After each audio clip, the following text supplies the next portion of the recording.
Assalamualaikum warahmatullahi wabarakatuh. Perkenalkan nama saya Karisma Agustina. Di sini saya akan mempresentasikan tentang hadis mutawatir dan hadis ahad.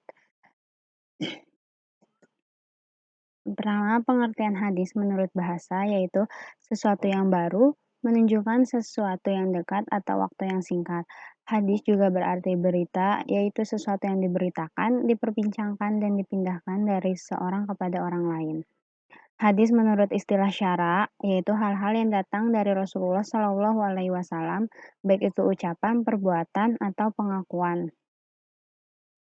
Fungsi hadis itu sebagai sumber asasi dan sumber hukum Islam yang kedua setelah Al-Quran.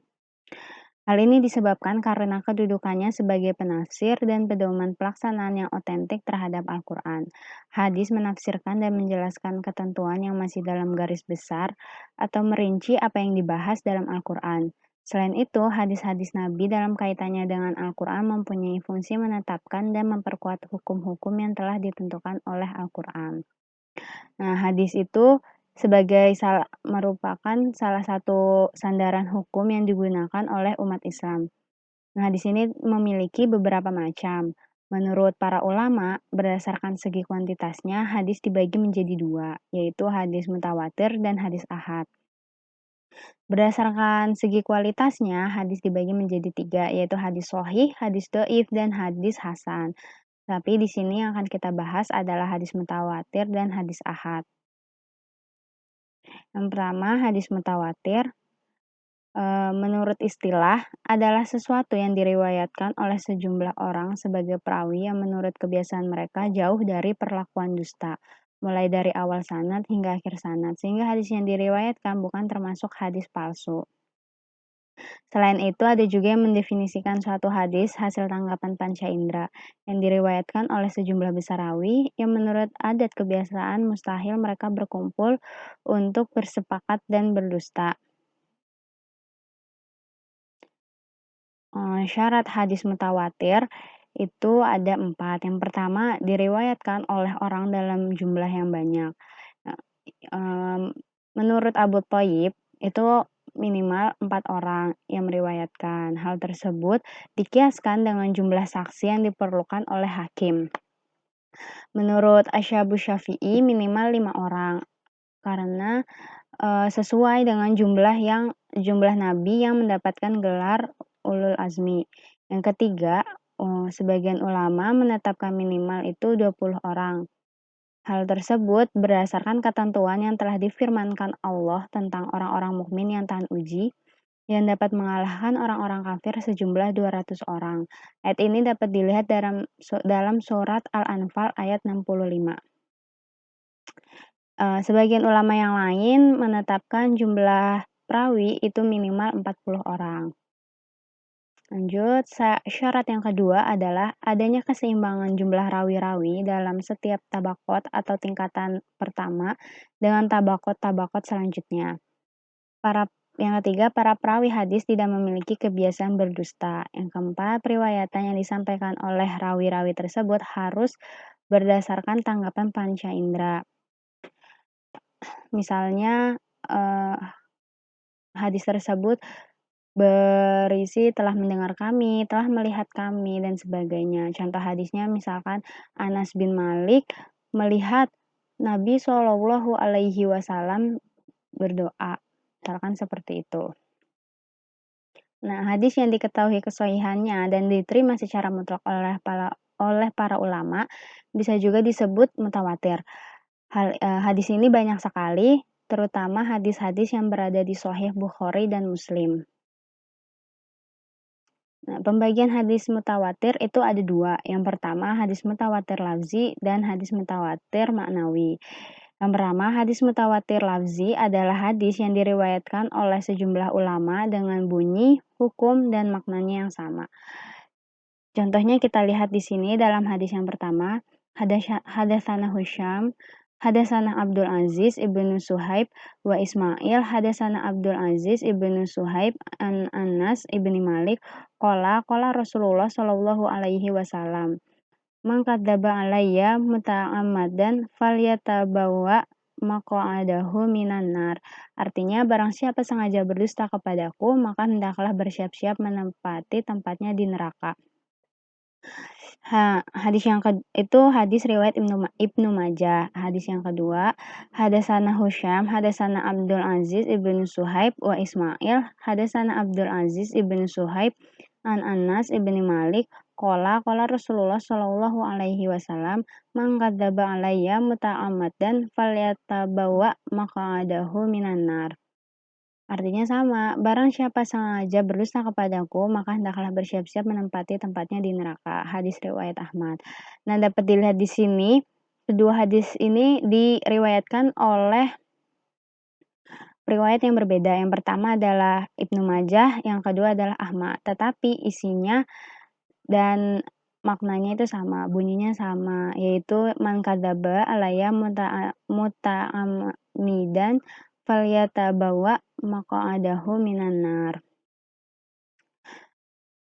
Yang kedua adalah hadis mutawatir maknawi, yaitu hadis yang berlainan lafadznya antara perawi satu dengan yang lain tetapi memiliki makna yang sama. Kita lihat dalam hadis yang pertama, hadasana Abu Bakar ibnu Abi Syuaib, hadasana Yahya ibnu Abi Bakar an Syuaib an Sabit an Anas qala raaitu Rasulullah sallallahu alaihi wasallam yarfa'u yadayhi fit du'ai hatta yura bayadu ibtayhi. Artinya, dari Abu Bakar bin Abi Syaibah, dari Yahya bin Abi Bakar, dari Syu'bah, dari Sabit, dari Anas radhiyallahu anhu berkata, aku telah melihat Rasulullah Shallallahu alaihi wasallam mengangkat kedua tangannya dalam doa hingga putih-putih kulit ketiak beliau nampak. Hadis riwayat Muslim. Hadis yang kedua, qala Abu Musa al-Asy'ari doa Nabiyyu Shallallahu alaihi wasallam. Tsumma rafa'a yadayhi wa ra'aitu bayadha ibtayhi. Artinya, Abu Musa al-Asy'ari berkata, Rasulullah berdoa, kemudian beliau mengangkat kedua tangannya, dan saya melihat putih kedua ketiak beliau. Hadis riwayat Bukhari. Dari kedua hadis ini dapat dilihat dengan jelas bahwa antara perawi Muslim dan perawi Bukhari itu memiliki lafadz yang berbeda, tetapi maknanya sama, yaitu Rasulullah ketika berdoa mengangkat kedua tangannya sampai kulit ketiak beliau nampak.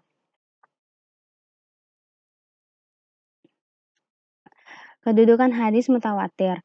Para ulama menegaskan bahwa hadis mutawatir menghasilkan pengetahuan yang pasti atau ilmu qat'i, yakni pengetahuan yang pasti bahwa sumbernya berasal dari Rasulullah Shallallahu alaihi wasallam.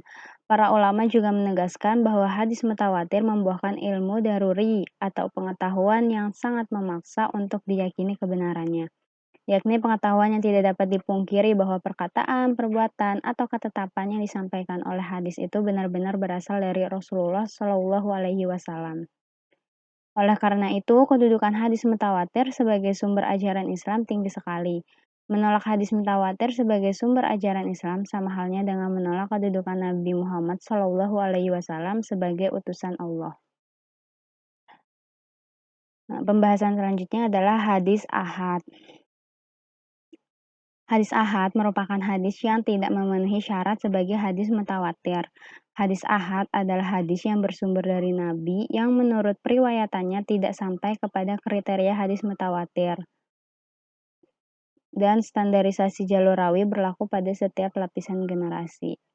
Nah, karena hadis ahad ini jelas tidak mencapai derajat mutawatir, maka keterikatan orang Islam terhadap hadis ahad ini tergantung pada kualitas periwayatnya dan kualitas persambungan sanadnya.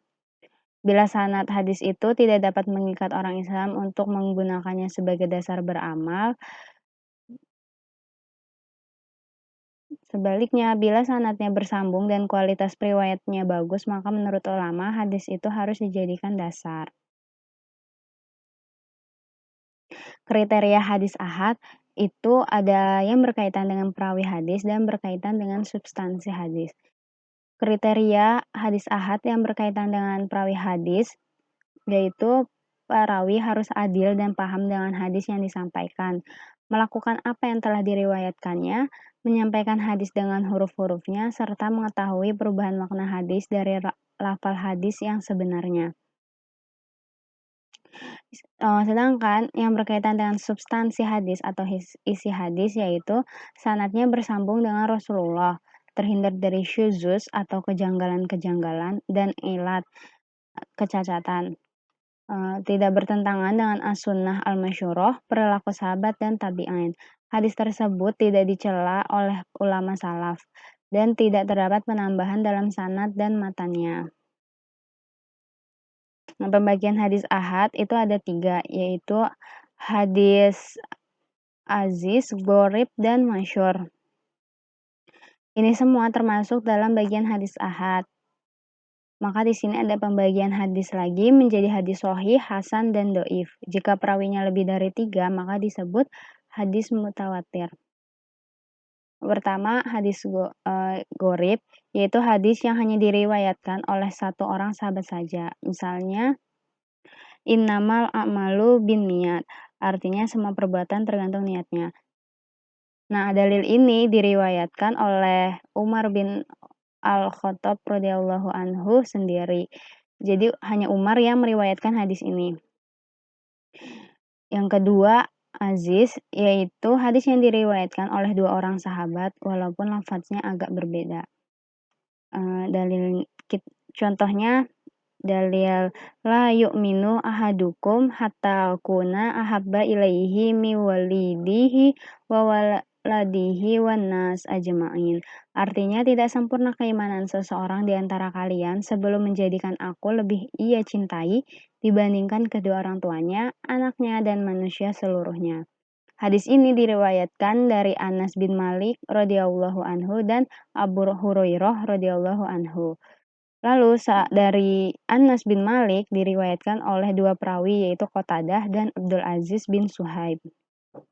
Dari Qatadah diriwayatkan oleh Syu'bah dan Sa'id bin Abi Urwah. Kemudian dari jalur Abdul Aziz bin Suhaib diriwayatkan oleh Ismail bin Ulayyah dan Abdul Waris bin Sa'id. Jadi di setiap tingkatan ada 2 perawi yang berbeda. Hadis yang seperti ini dinamakan hadis aziz. Selanjutnya masyhur, yaitu hadis yang diriwayatkan oleh 3 orang sahabat yang berbeda. Contoh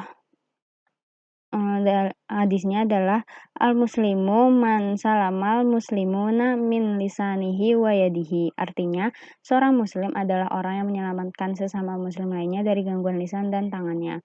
Nah, hadis ini diriwayatkan oleh Adam bin Abu Iyas berkata, telah menceritakan kepada kami Syu'bah dari Abdullah bin Abu Safar dan Ismail bin Abu Khalid dari Asyabi dari Abdullah bin Amru dari Nabi Shallallahu Alaihi Wasallam.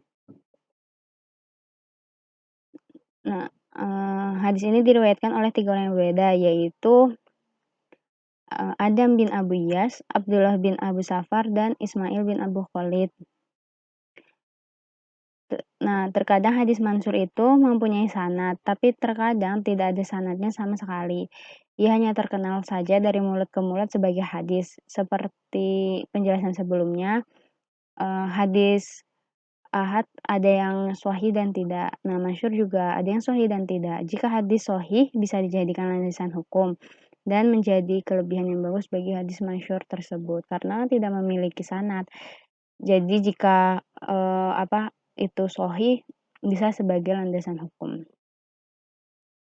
Kedudukan hadis ahad, terkait dengan kedudukannya ulama sependapat bahwa hadis ahad yang makbul atau bisa diterima dalam arti sahih bisa digunakan sebagai dasar hukum Islam dan wajib diamalkan. Dan yang berkaitan dengan akidah, ada beberapa pendapat yang netral. Hadis ahad yang telah memenuhi syarat atau sahih dapat dijadikan hujah atau dalil untuk masalah akidah, asal hadis tersebut tidak bertentangan dengan Al-Quran, hadis yang lebih kuat dan tidak bertentangan dengan akal sehat. Nah, ini beberapa kitab yang membahas tentang hadis ahad.